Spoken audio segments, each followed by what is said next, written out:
오늘 배려와 공평이 있는 나눔에 대해서 나누고자 합니다. 우리 배경을 같이 읽어볼까요? 시작. 이제 출애굽의 여정이 끝나가고 있습니다. 하나님이 이스라엘에게 주신 땅의 나라들을 다 정복하고 주어진 땅을 지파별로 제비 뽑아 분배해 줌으로써 다툼과 분열 없이 삶의 조건과 경계를 마련해 줍니다. 사람이 살아가면서 다툼 없이 분배를 한다는 것은 꼭 필요한 일입니다.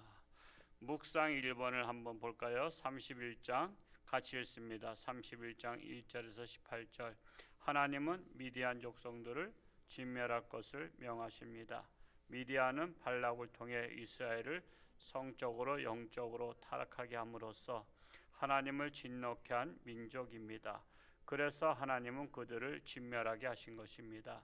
나는 그만큼 죄와 타락에 대해 경계합니까? 그랬습니다. 미디안 족속들을 진멸하라고 명하시죠. 그 이유는 뭐냐 하면 미디안 족속은 발락을 통해서 이스라엘 백성들에게 성적으로 타락하게 만들고, 성적 타락은 영적 타락을 가져옵니다. 성적 타락은 자신의 몸과 정신과 영혼을 파괴시킵니다. 그래서 성적 타락하는 것을 그 원인이 되는 미디안 족속을 멸하라, 그렇게 명합니다. 그래서 이 하나님께서는 이 타락한 나라를 분노하신다. 타락한 나라들을 기뻐하지 아니하신다라는 것입니다. 그래서 하나님은 그들을 진멸하라 했는데 사실 인간적으로는 진멸하기가 어렵죠. 인간적으로는 그 사람도 뭐 사람인데, 그러니까 인권 따지는 것이요, 어떻게 보면은 더 문제가 많을 수가 있어요. 그 인권도 우리가 다 인권을 존중해야 되지만 요즘은 심지어 죽인 사람의 사형수의 인권까지도 존중을 하잖아요. 물론 어떻게 보면 좋은 것이지만 그 사형수로 인해서 죽은 사람들의 인권도 또 생각해 봐야 된단 말이에요.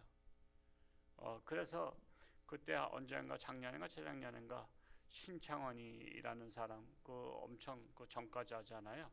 그 사람이 감옥에서 불편하다고 인권위에다 제소했잖아요. 왜 이렇게 밥 주는 거고 뭐고 현찮으냐. 그래서 제대로 주라. 자기를 제대로 인권을 존중해 달라고 그걸 제소했었어요. 그래서 신문에 나기도 했죠. 그냥 기가 막힌 겁니다. 죄를 참여하기는커녕 도리어 큰 소리를 친 거예요. 깜빵 가서도. 그러니까 우리가 인권에 대해서도 그렇다고 해서 인권을 무시해서는 안 되지만, 그렇게 또 죄를 짓는 자가 대우를 받는 세상이 돼서는 안 된다라는 사실입니다. 그래서 우리는 나를 타락시키는 것들을 미워해야 돼요.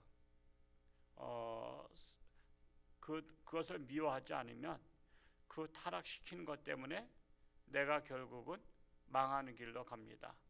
우리가 부모님들이 자녀들에게 친구들을 좋은 친구 사귀라는 이유가 뭐죠? 좋은 친구를 사귀어야 좋은 영향력을 받고 자라가기 때문이죠.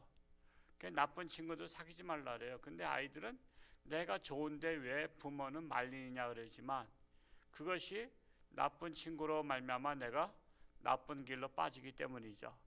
그것과 마찬가지예요. 하나님께서도 우리가 타락하는 자들, 그런 자들을 우리가 사귀지 말고 교제하지 말라는 것이죠. 이 시대에는 그 차라리 죽여버려라, 그래서 없애라, 그런 것들을 명하셨습니다. 우리는 죄를 미워하는 습관을 우리가 가져야 됩니다. 그러니까 우리가 음식을 먹을 때 잘못된 음식을 먹으면 그 알러지 반응이 나오죠. 알러지 반응이 나오듯이 우리가 죄와 함께 살면 나에게 거부 반응이 나야 돼. 거부 반응. 내 마음속에서 즉시 거부하는 마음이 일어나야 돼요. 그것이 즉시 일어나야지 건강한 거예요. 만약에 잘못된 음식, 부패 음식 먹는데도 먹을 때 아무 이상이 없으면 그게 속에 들어가서 속을 비틀게 하잖아요. 들어가기 전에 거부 반응이 나야 돼요. 들어가서 거부 반응 나는 건 이미 그건 늦었어요. 그거는 복통이 나고 병원에 실려가야 되잖아요. 그것처럼 우리는 죄가 가까이 하려고 하면 거기에 대한 강한 거부감, 아주 마음에 그것을 싫어하는 마음, 경멸하는 마음이 일어나야 건강한 마음, 건강한 신앙이라고 말할 수 있다는 사실입니다. 그래서 우리는 그만큼 죄와 타락에 대해서 경계를 해야 된다는 것입니다. 2번을 볼까요? 31장 19절에서 54절 시작. 하나님은 미디안 전쟁에 참여하여 사람을 죽이고 죽음과 가까이한 병사들을 물러니고 포로들까지도 성결케 하라고 명하시고 나아가 전리품을 군인이나 회중들에게 골고루 돌아가도록 명하셨습니다. 하나님께서 무엇을 소중히 여기시고 깨닫고 계십니까? 했어요. 이 전쟁에 참여해서 사람을 죽였다는 것은 이제 죄를 죽였다는 거예요. 우리에게 말하자면, 재해석하자면 이제 죄를 죽였어요. 죄를 죽이고 나서는 성결된 삶, 구별된 삶을 살아가라는 것입니다. 그래서 기독교인들은 나를 죽였어요. 나의 죄를 죽였습니다. 나의 죄를 죽이고 이제는 성결된 삶을 조심하며 다시는 죄를 짓지 아니하도록 조심하며 살아야 돼요. 예를 들어서 우리가 신옷을 입었는데 신옷에 이제 각종 오물이 묻었어요. 그러면 어떻게 하죠? 세탁하죠. 그러면 여러분 이 가슴에 있는 흰 브라우스에 흰 예를 들어서 여러분 식사하다가 된장국이 튀었어. 그러면 앞에 이렇게 지저분해. 그러면 바로 벗잖아요. 지저분하면 바로 벗는 것이 습관돼야 돼. 에이, 조금 지저분하니까 입자. 그러면 여러분 취해 보이잖아요. 그래서 이것을 빨았어요. 빨고 나서 다시 입을 때는 어떻게 하죠? 다음부터는 조심해야지. 이 마음이 들잖아요. 다음부터는 조심해야지. 그래서 우리가 새 옷을 입게 되면 조심하게 돼요. 헌옷을 입으면 아무데나 막 안고 더럽혀요. 그래서 우리의 마음이 옛사람을 벗어버리고 새 사람이 되면 조심하게 돼요. 죄에 대해서 조심하게 되고 다시 죄로 더럽히지 않으려고 노력을 해요. 그럼에도 불구하고 어쩔 수 없이 죄를 질 때도 있죠. 우리가 옷을 조심하는데 어쩔 수 없이 상대방이 튀어서 나한테 할 수 있어요. 어쩔 수 없이 했다고 해서 그냥 입고 다녀서는 안 되잖아요. 남들이 위해서 어쩔 수 없이 내가 더럽혔어도 그것을 씻어야 되는 것처럼 우리는 항상 죄를 씻으려고 하는 그런 마음의 자세가 중요하다는 것입니다. 뿐만 아니라 이 전리품을 나눴죠.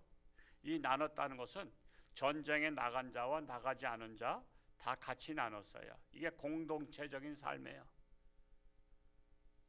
근데 이 공산주의는 일하지 않으면 먹지도 말라 요 말씀을 싹 해서 저 북한에서 어떻게 했죠? 일을 나간 사람만 주고 나가지 않은 사람 배급을 안 줬어요.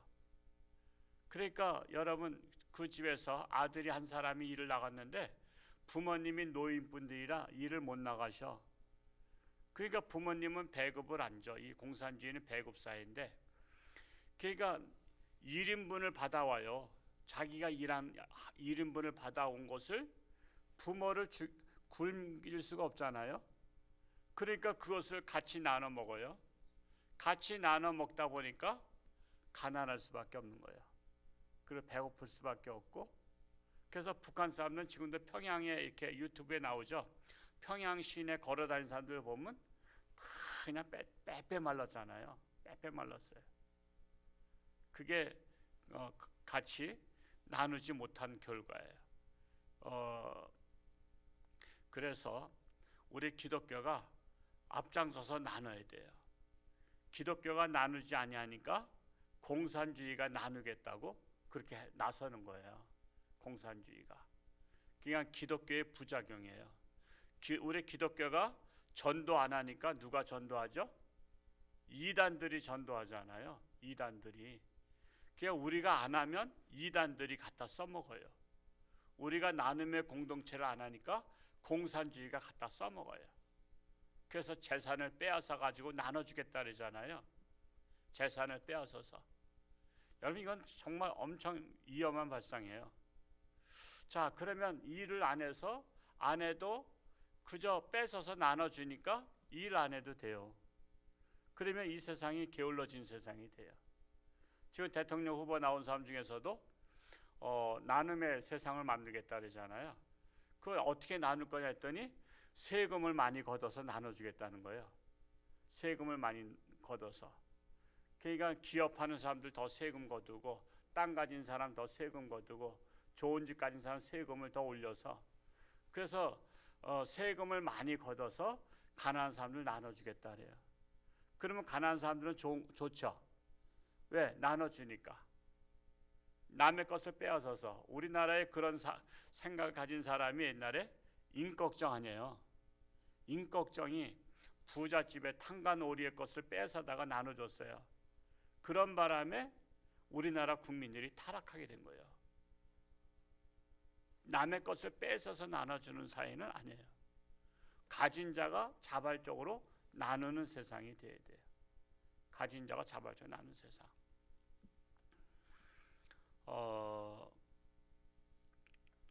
참으로 우리가 정말 기독교인들이 정말 우리 교회가 나눔의 공동체 삶을 우리가 실천하는 교회가 되고 본이 되어야 될 것입니다. 3번 32절 34절 32장과 34장까지 나온 내용인데요. 같이 읽습니다. 시작. 하나님은 행복한 므낫세의 절반 지파에 대하여 요단강 이편 땅을 분배해 주고 우리의 삶의 현장에서 상황을 배려하고 공평하며 다툼의 소지를 없애는 것이 얼마나 중요합니까? 나는 과연 배려하고 평화를 사랑하고 있습니까? 마치 이건 이스라엘은 12지파죠. 12지파 중에 인원이 많은 지파가 있어요. 자식을 많이 번성해서. 예를 들어서 형제지간에 예를 들어서 자식을 한 5명 낳고 1명 낳은 집이 있으면, 그러면 5명 낳은 집에 거기를 더 생각해 줘야 되잖아요.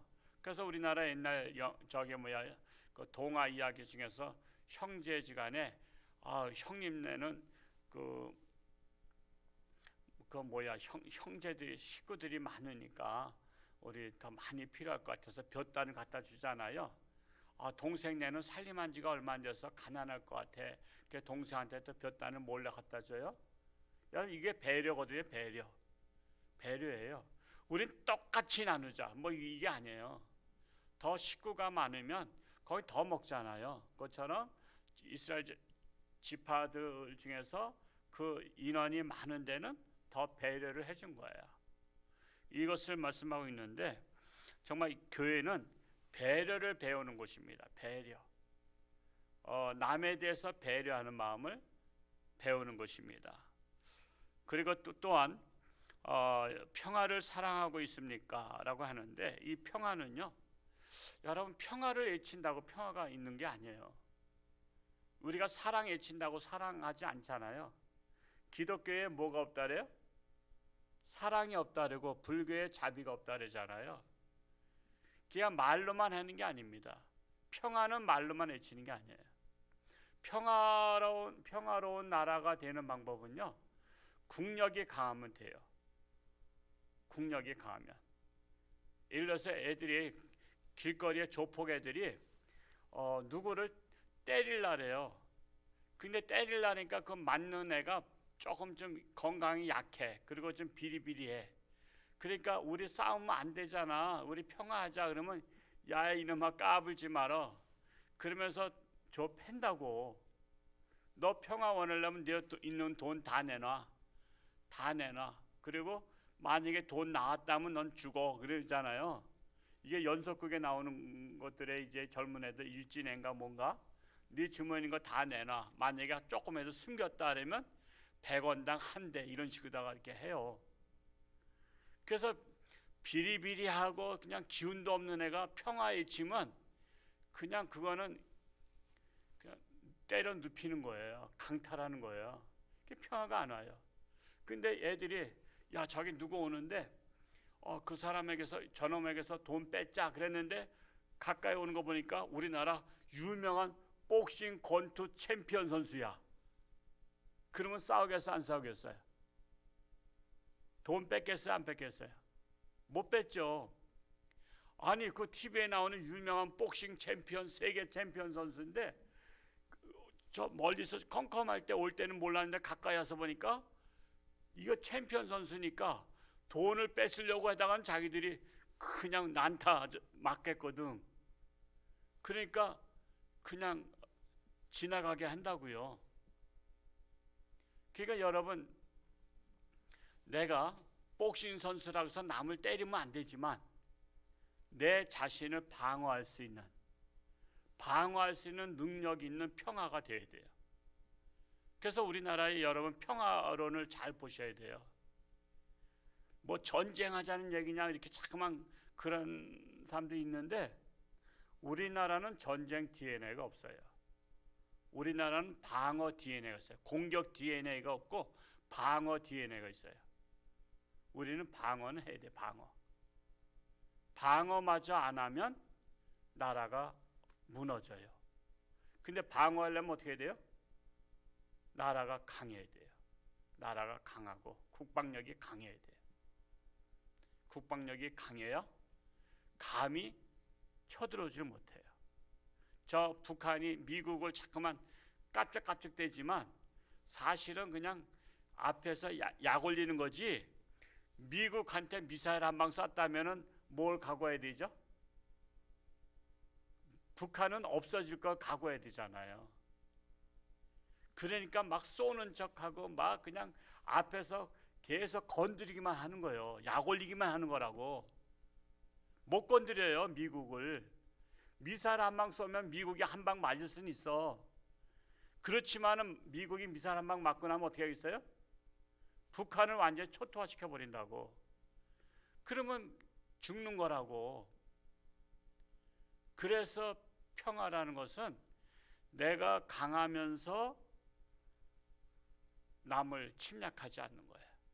강하긴 강하되 침략하지 않는 거예요. 그럴 때 진정한 평화가 올 수 있어요. 우리 예수 믿는 사람들도 그래서 강해야 돼요. 강하지만 그 강한 것을 가지고 억압하는 데 쓰는 것이 아니라 그 강한 것을 가지고 약한 자들을 도와주고 더불어 함께 살아가는 세상을 앞장서서 만들어야 돼요. 그래야 진정한 평화가 올 수 있다는 사실입니다. 한 기절 오늘 말씀 읽으면서 마음에 와닿는 말씀 한 구절 적고 되뇌어 봅시다. 아주 귀한 말씀이 있어요. 32장 23절 32장 23절 말씀을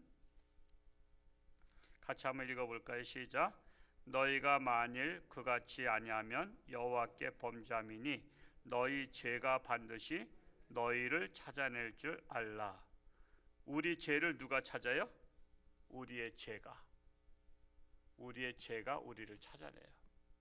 여러분 앞으로 미래는요. 제가 오늘 새벽에 짧은 영화 하나 보고 왔는데 다가올 미래가 어떻게 될 것인지 제가 밴드에다 올려드릴게요. 그건 짧은 거예요. 그냥 간단한 몇 분 14분짜리인가? 미래는요 감시사회가 돼요. 감시사회. 지금 감시사회로 점점 가는 거 아시죠? 식당에 7명 들어가면 감시하죠. 그리고 사진 찍어서 올리면 10%인지 그걸 줘요. 커미션을 줘요. 앞으로는 그런 세상이 돼요. 감시사회가 돼가지고 서로 감시하는 나라가 돼요. 이게 공산주의는 앞장서서 도입했던 거 아니에요. 5 담당제로다.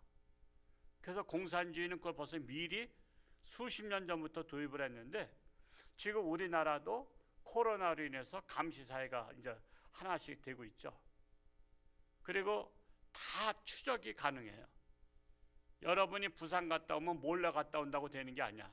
여러분의 자동차의 내비게이션이 부산까지 다 찍혔어. 어느 휴게소에서 쉰 것까지 다 찍혔어.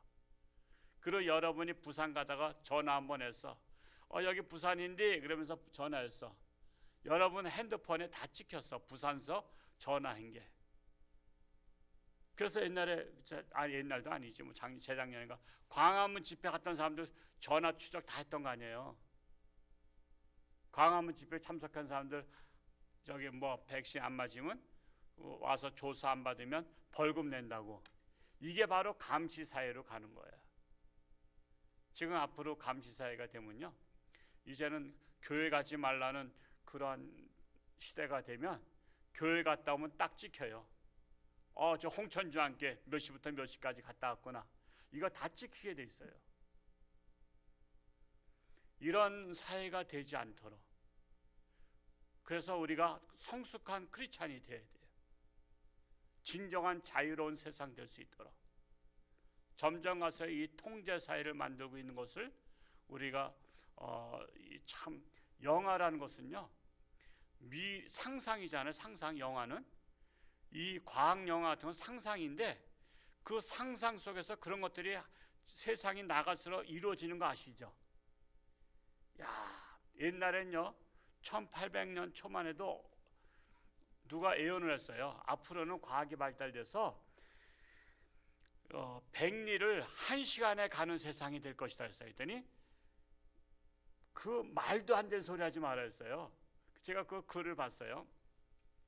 그러니까 자동차 발명하기 전이야. 앞으로는 100km를 1시간에 간다 했더니 1시간에 10km도 어렵다. 10km 우리가 뛰어보면 캑캑거리면서 뛰잖아요. 1시간에 10km. 근데 10배로다가 100km 간다 그러면 사람이 숨이 막혀 죽을 것이다. 심장 파열을 줄 것이다 했어요. 근데 지금은 1시간에 100km 가요? 더 가죠. 비행기는 1시간에 1000km 가잖아. 그러니까 사람의 상상력이 계속해서 그걸 만들어내가요. 앞으로 지금 상상하는 것들이 다 이루어져요. 지금은 통제사회가 상상하고 있어요. 독재자들이 어떻게 하면 국민들을 통제해서 손아귀에 넣어서 데모도 하지 못하고 반발하지도 못하게 만드는 세상을 만들어서 영원히 독재를 할 것인가. 지금 그런 걸 상상하는 악한 자들이 많아요. 그게 시스템화되면 사람 몸에다 칩을 넣으면 가능한 거예요. 다. 사람 몸에다 칩을 넣으면 그 칩에서 다 컴퓨터로다 다 입력이 돼요. 어디 가는 게, 교회 가는 거, 부산 가는 거. 그래서 올바른 정상적인 사람이 나라를 다스릴 수 있도록 우리는 기도하고 깨어 있어야 된다는 것입니다. 적용. 말씀을 묵상하면서 나의 삶에 적용할 것과 실제적으로 행동에 옮길 것을 구체적으로 적어봅시다. 우리는 죄와 싸워야 된다는 것입니다. 죄와 싸우는 것이 뭐죠? 죄를 멀리하든지 아니면 죄를 소멸하든지. 여러분 36개 도망이라는 게 있죠. 상대가 강하면요 빨리 도망가야 돼요. 그 도망가지 않으면 그 덤비면요 죽는 거예요. 임진왜란 때 우리나라에 군인이 800명 있었어요. 임진왜란 때 800명 군인 데리고 신립 장군이 충주호 있는데요. 거기에서 배수진을 치고 싸워서 다 죽었잖아요. 여러분 800명 가지고 15만 명을 이겨요? 그럼 빨리 후퇴해야 되거든요. 그러니까 거기서 신립 장군 마지막 다 죽었어요. 그러니까 신립 장군 죽었다 소리 들으니까 선조 임금이 한양을 버리고 도망간 거 아니에요. 그러니까 여러분 무모한 싸움 하면 안 돼요. 우리는 죄를 감당할 수 없으면 그곳에서 빨리 떠나야 되는 거예요. 그리고 죄와 아니면 싸울 수 있으면 싸워서 이겨야 되고 그래서 우리는 죄의 모양이라도 싫어해야 됩니다. 감사하는 성도는 더욱더 풍성한 삶을 살게 됩니다. 오늘 하루 돌아봐야 할 줄로 한 줄로 감사 적어봅시다. 어제 총회 가서 순교자 사업회 다녀온 것에 대해서 감사를 느낍니다. 시간이 많이 갔기 때문에 기도, 글로 쓰는 기도는 영원히 보존되는 기도입니다. 한 줄의 마음을 담아 기도를 주님께 올려드립니다. 우리나라가 죄와 싸워 정말 진리가 정직이 승리하는 나라 되게 하소서라고 기도했습니다. 기도하겠습니다. 할렐루야. 고맙고 감사하신 아버지 하나님, 오늘도 새날 주시니 감사합니다. 오늘 하루도 죄와 싸워 승리하는 하루가 되게 하시고, 코로나와 싸워 승리하는 하루 되게 하시고, 어느 곳을 가든지 안전을 지켜 주옵소서. 예수님의 이름으로 감사하며 기도하옵나이다. 아멘.